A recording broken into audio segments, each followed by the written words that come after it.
deegaanada ku yaala gobolka Nugaal waxaa ka taagan arrin mucjiso oo nooceeda aan horey loogu arag dhulka ay Soomaalida degto.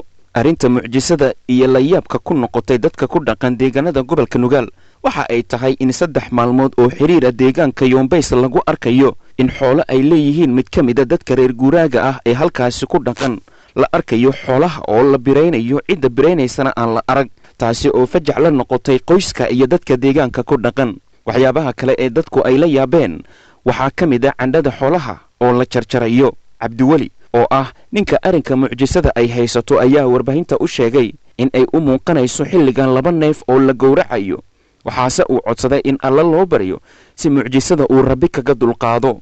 xaaladaas waxaa ka mid ah xoolaha oo loo qaadayo iyaga oo qayb ka mid ah la birbiraynayo, wax noocaas waa ka mid ah ma garan. wallahi niyo cidda bireynaysa anigu ma sheegi karo, kulley waxaan u jeeda maaha ma garan.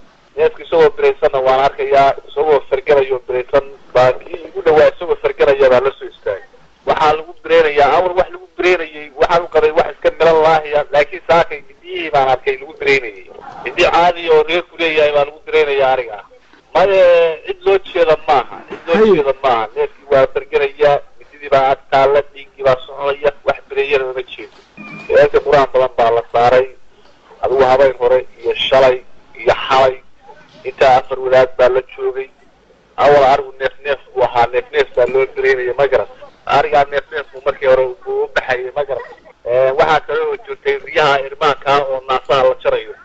isbedel mayo, wax soo cuslaada maahan, isbedel maanu darin. waayo xalay wixii ka horreeyay arrintu way roonayd, neefku arigu u baxayay, riyahaasaa la naasa jarayay. laakiin arigii maanta wuxuu noqday 2 iyo 3 iyo buu noqday ma garan.